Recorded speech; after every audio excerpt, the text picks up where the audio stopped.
दोस्तों, हम लोगों ने गोदान उपन्यास के 13वें भाग को पढ़ लिया था। अब हम लोग 14वें भाग को पढ़ेंगे, तो शुरू करते हैं।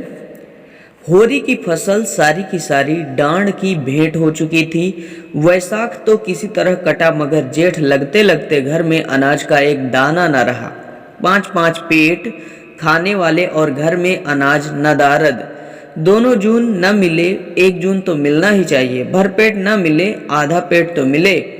निराहार कोई कै दिन रह सकता है। उधार लें तो किससे? गांव के सभी छोटे बड़े महाजनों से तो मुंह चुराना पड़ता था। मंजूरी भी तो करे तो किसकी?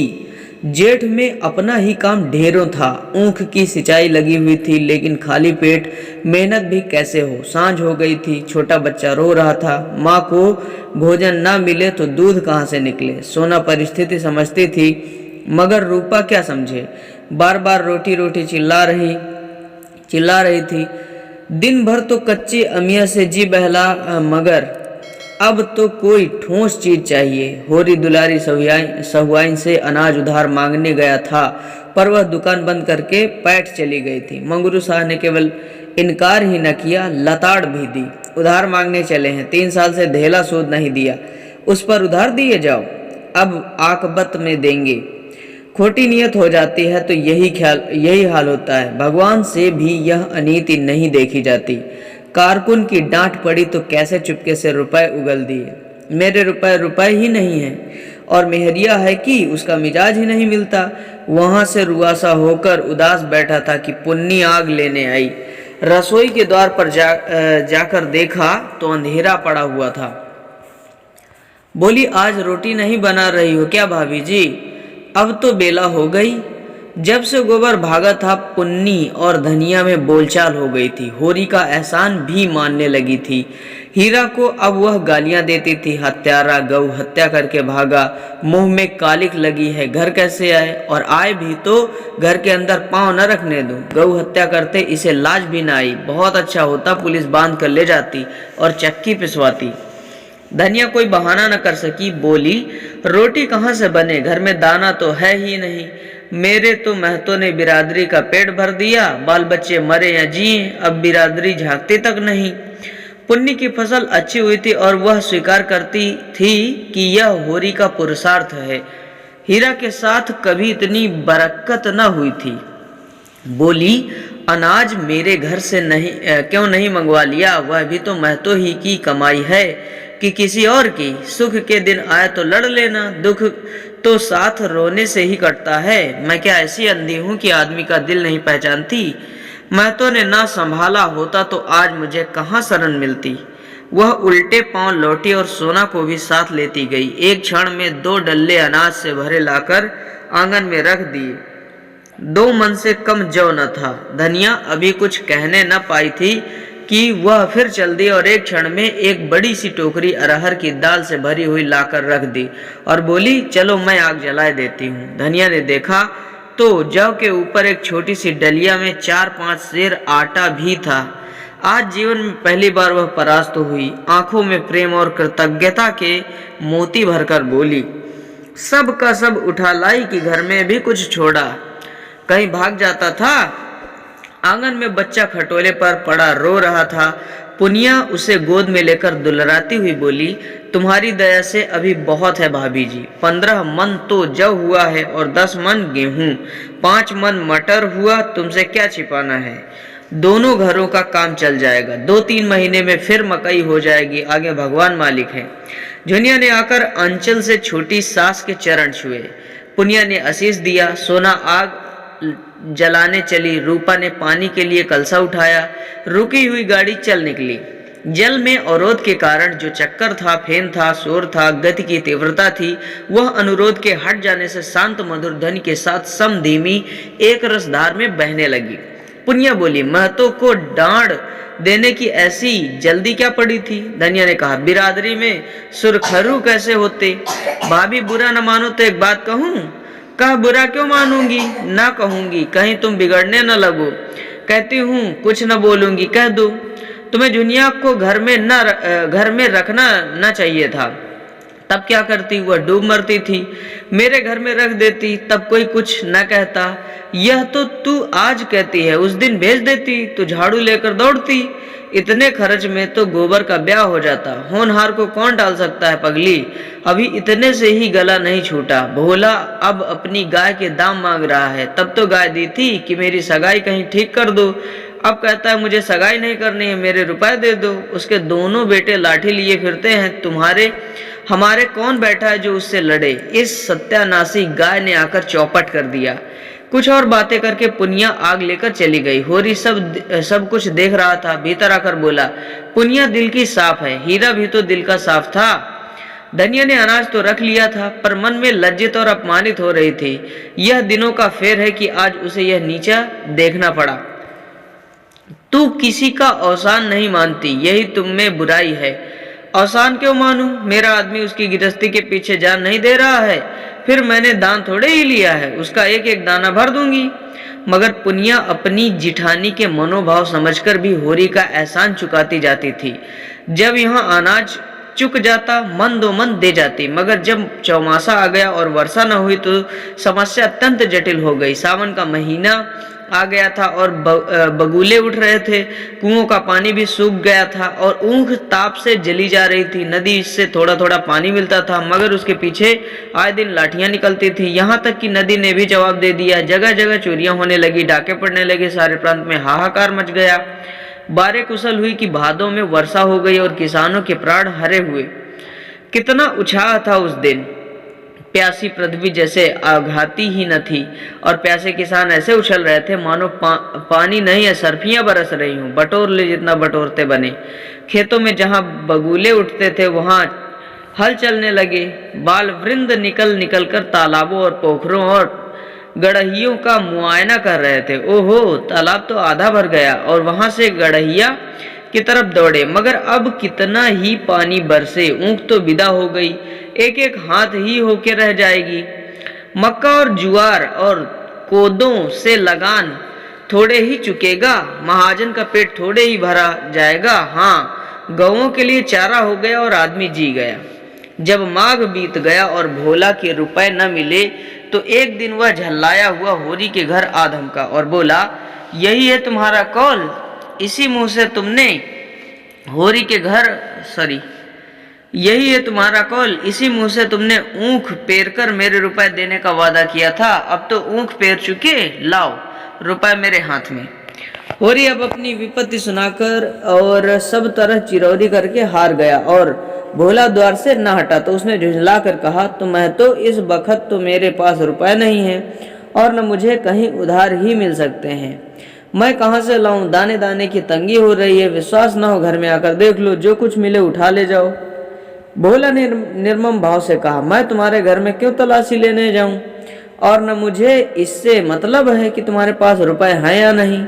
तुमने ऊँख पेर कर रुपए देने को कहा था, ऊँख पेर चुके, अब मेरे रुपए मेरे हवाले करो।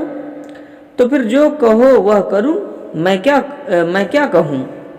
मैं तुम्ही पर छोड़ता हूं, मैं तुम्हारे बैल खोल ले जाऊंगा। होरी ने उसकी ओर विस्मय भरी आंखों से देखा, मानो अपने कानों पर विश्वास न आया हो। फिर हतबुद्धि सा सिर झुकाकर रह गया। भोला क्या उसे भिखारी बनाकर छोड़ देना चाहते हैं?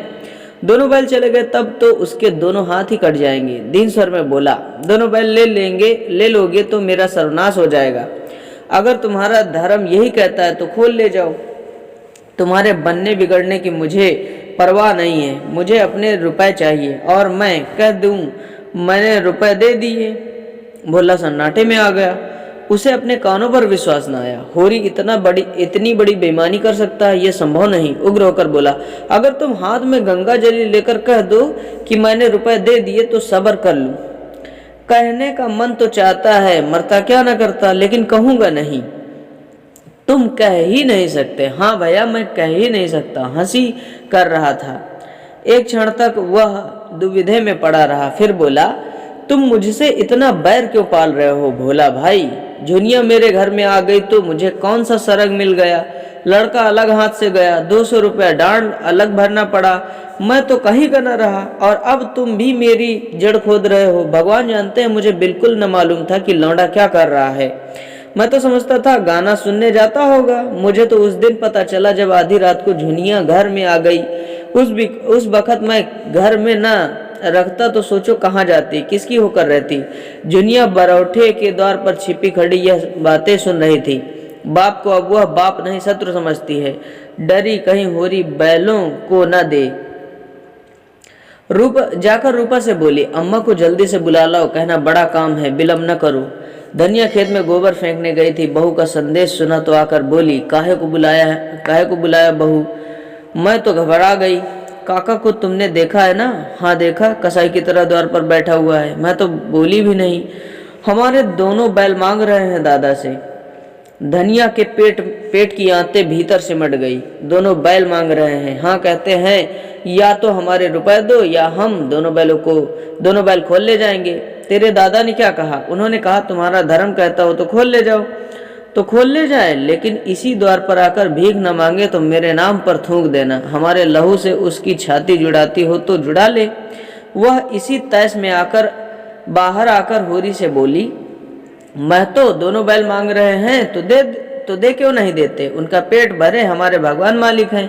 हमारे हाथ तो नहीं काट लेंगे। अब तक अपनी मजदूरी करते थे, अब दूसरों की मजदूरी करेंगे। भगवान की मर्जी होगी तो फिर बैल बधिये हो जाएंगे, और मंजूरी ही करते रहे तो कौन बुराई है।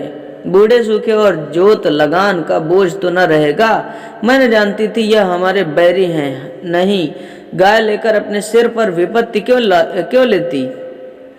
उस निगोड़ी का पौरा जिस दिन से आया, घर तहस नहस हो गया। भोला ने अब तक जिस शस्त्र को छिपा रखा था, वह अब उसे निकालने का अवसर आ गया। उसे विश्वास हो गया बैलों के सिवा इन सबों के पास कोई अवलंब नहीं है। बैलों को बचाने के लिए ये लोग सब कुछ करने को तैयार हो जाएंगे। अच्छे निशानेबाज की तरह मन को साध कर बोला, अगर तुम चाहते हो कि हमारी बेइज्जती हो और तुम चैन से बैठो तो यह न होगा। तुम अपने 200 को रोते हो, यहाँ लाख रुपए की आबरू बिगड़ गई। तुम्हारी कुशल इसी में है कि जैसे झुनिया को घर में रखा था वैसे ही घर से उसे निकाल दो। फिर न हम बैल मांगेंगे न गाय का दाम मांगेंगे। उसने हमारी नाक कटवाई है तो मैं भी उसे ठोकरे खाते देखना चाहता हूँ। वह यहाँ रानी बनी बैठी रहे और हम मुंह में कालिख लगाए उसके नाम को रोते रहे, यह नहीं देख सकता। वह मेरी बेटी है, मैंने उसे गोद में खिलाया और भगवान साखी है, मैंने उसे कभी बेटों से कम नहीं समझा। लेकिन आज उसे भीख मांगते और घूर पर दाने चुंगते देखकर मेरी छाती शीतल हो जाएगी। जब बाप होकर मैंने अपना हृदय इतना कठोर बना लिया है, तब सोचो मेरे दिल पर कितनी बड़ी चोट लगी होगी। इस मुंह जली ने 7 पुस्त का नाम डुबा दिया और तुम उसे घर में रखे हुए हो। यह मेरी छाती पर मूंग दलना नहीं तो और क्या है। धनिया ने जैसे पत्थर पर लकीर खींचते हुए कहा, तो मैं तो मेरी भी सुन लो। जो बात तुम चाहते हो वह न होगी, 100 जन्म न होगी। झुनिया हमारी जान के साथ है। तुम बैल ही तो ले जाने को कहते हो, ले जाओ, मगर इससे तुम्हारी कटी हुई नाक जुड़ती है तो जोड़ लो, पुरखों की आबरू बचती है तो बचा लो। झुनिया से बुराई जरूर हुई। जिस दिन उसने मेरे घर में पांव रखा मैं झाड़ू लेकर मारने उठी थी, लेकिन जब उसकी आंखों से झरझर आंसू बहने लगे तो मुझे उस पर दया आ गई। तुम अब बूढ़े हो गए महतो, पर आज भी तुम्हें सगाई की धुन सवार है, फिर वह तो अभी बच्चा है। भोला ने अपील भरी आंखों से होरी को देखा। सुनते हो होरी इसकी बातें? अब मेरा दोष नहीं, मैं बिना बैल लिए न जाऊंगा। होरी ने दृढ़ता से कहा, ले जाओ। फिर रोना मत कि मेरे बैल खोल ले गए। नहीं रोऊंगा।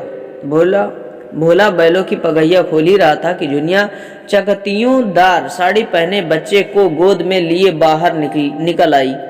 कंपित स्वर में बोली, काका लो, मैं इस घर से निकल जाती हूँ और जैसी तुम्हारी मनोकामना है उसी तरह भीख मांगकर अपना और बच्चे का पेट पालूंगी, और जब भीख भी न मिलेगी तो कहीं डूब मरूंगी। भोला खिसियाकर बोला, दूर हो मेरे सामने से, भगवान न करे मुझे फिर तेरा मुंह देखना पड़े। कुलच्छिनी, कुल कलंकिनी कहीं की, अब तेरे लिए डूब मरना ही उचित है। झुनिया ने उसकी ओर ताका भी नहीं।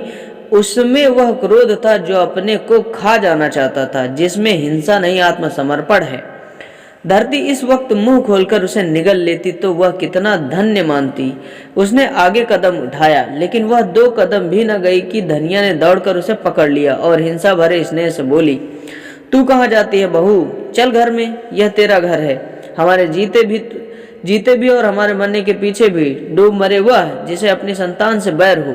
इस भले आदमी को मुंह से ऐसी बात कहते लाज नहीं आती। मुझ पर धौंस जमाता है, नीच, ले जा बैलों का, रकत पी। जुनिया रोती हुई बोली, अम्मा जब अपना बाप होके मुझे धिक्कार रहा है तो मुझे डूब ही मरने दो। मुझ अभागिनी के कारण तो तुम्हें दुख ही मिला। जब से आई तुम्हारा घर मिट्टी में मिल गया। तुमने इतने दिन मुझे जिस प्रेम से रखा माँ भी न रखती। भगवान मुझे फिर जन्म दे तो तुम्हारी कोख से दे, यही मेरी अभिलाषा है। धनिया को उसकी ओर खींचती हुई बोली, वह तेरा बाप नहीं है, तेरा बैरी है, हत्यारा। माँ होती तो अलबत्ते उसे कलक होता। ला सगाई मेहरिया जूतों से न पीटे तो कहना। जुनिया सास के पीछे पीछे घर में चली। उधर भोला ने जाकर दोनों बैलों को खूंटों से खोला और हाँकता हुआ चला जैसे किसी न्योते में जाकर पूरियों के बदले जूते पड़े हों। अब करो खेती और बजाओ बंसी, मेरा अपमान करना चाहते हैं। सब न जाने कब कबर निकाल रहे हैं। नहीं, ऐसे लड़की को कौन भला आदमी अपने घर में रखेगा। सब के सब बेशरम हो गए हैं। लौंडे का कहीं ब्याह न होता था इसी से।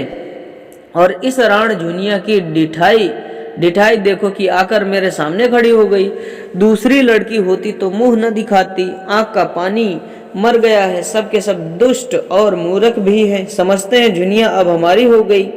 यह नहीं समझते जो अपने बाप के घर न रही वह किसी के घर नहीं रहेगी। समय खराब है। नहीं, बीच बाजार में इस चुड़ैल धनिया के झोटे पकड़कर घसीटता। मुझे कितनी गालियां देती थी। फिर उसने दोनों बैलों को देखा, कितने तैयार हैं, अच्छी जोड़ी है। जहां चाहूं 100 रुपए में बेच सकता हूं। मेरे 80 रुपए खरे हो जाएंगे। अभी वह गांव के बाहर भी न निकला था कि पीछे से दाता दीन, पटेश्वरी, शोभा और 10-20 आदमी और दौड़े आते दिखाई दिए। भोला का लहू सर्द हो गया। अब फौजदारी हुई। बैल भी छिन जाएंगे, मार भी पड़ेगी। वह रुक गया कमर कसकर। मरना ही है तो लड़कर मरेगा। दाता दीन ने समीप आकर कहा, यह तुमने क्या अनर्थ किया भोला हैं? उसके बैल खोल लिए, वह कुछ बोला नहीं। इसी से सैर हो गए। सब लोग अपने अपने काम में लगे थे, किसी को खबर भी न हुई। होरी ने जरा सा इशारा कर दिया होता तो तुम्हारा एक एक बाल चुन जाता। भला चाहते हो तो ले चलो बैल, जरा भी भलमनसी नहीं है तुम में। पटेश्वरी बोले, यह उसके सीधेपन का फल है। तुम्हारे रुपए उस पर आते हैं तो जाकर दीवानी में दावा करो, डिग्री कराओ। बैल खोल ले जाने का तुम्हें क्या अख्तियार है? अभी फौजदारी में दावा कर दे तो बंधे बंधे फिरो। भोला ने दबकर कहा, तो लाला साहब हम कुछ जबरदस्ती थोड़े ही खोल लाए, होरी ने खुद दिए। पटेश्वरी ने शोभा से कहा, तुम बैलों को लौटा दो शोभा। किसान अपने बैल खुशी से देगा तो इन्हें हल में जोतेगा। भोला बैलों के सामने खड़ा हो गया। हमारे रुपए दिलवा दो, हमें बैलों को लेकर क्या करना है? हम बैल लिए जाते हैं, अपने रुपए के लिए दावा करो या और नहीं तो मारकर गिरा दिए जाओगे। रुपए दिए थे नगद तुमने। एक कुलच्छनी गाय बेचारे के सिर मढ़ दी और अब उसके बैल खोल लिए जाते हो। भोला बैलों के सामने से न हटा, खड़ा रहा गुमसुम, दृढ़, मानो मारकर ही हटेगा। पटवारी से दलील करके वह कैसे पेश पाता? दाता दीन ने एक कदम आगे बढ़कर अपनी झुकी कमर को सीधी करके ललकारा, तुम सब खड़े ताकते क्या हो? मार के भगा दो इसको, हमारे गांव से बैल खोल ले जाएगा। बंसी बलिष्ठ युवक था। उसने भोला को जोर से धक्का दिया। भोला संभल न सका, गिर पड़ा। उड़ना चाहता था कि बंसी ने फिर एक घूंसा दिया। होरी दौड़ता हुआ आ रहा था। भोला ने उसकी ओर 10 कदम बढ़कर पूछा, ईमान से कहना होरी, मैंने बैल जबरदस्ती खोल लिए? दाता दीन ने इसका भावार्थ किया। यह कहते हैं कि होरी ने अपने खुशी से बैल मुझे दे दिए, हम ही को उल्लू बनाते हैं। होरी ने सकुचाते हुए कहा, यह मुझसे कहने लगे या तो जुनिया को घर से निकाल दो या मेरे रुपए दो, नहीं तो मैं बैल खोल ले जाऊंगा। मैंने कहा, मैं बहू को तो ना निकालूंगा, न मेरे पास रुपए हैं। अगर तुम्हारा धर्म कहे तो बैल खोल लो। बस मैंने इनके धर्म पर छोड़ दिया और इन्होंने बैल खोल लिए। पटेश्वरी ने मुंह लटका कर कहा, जब तुमने धर्म पर छोड़ दिया तब कोई की जबरदस्ती? उसके धर्म ने कहा लिए जाता है। जाओ भैया, बैल तुम्हारे हैं। दादाजी ने समर्थन किया। हाँ, जब धर्म की बात आ गई तो कोई क्या कहे? सब के सब होरी को तिरस्कार की आंखों से देखते परास्त होकर लौट पड़े और विजयी भोला शान से गर्दन उठाए बैलों को ले चला। तो देखिए दोस्तों, हम लोगों ने गोदान उपन्यास के 14वें भाग को भी पढ़ लिया। अब 15वें भाग को अगले वीडियो में पढ़ेंगे। तब तक के लिए bye bye, take care and thanks for watching friends.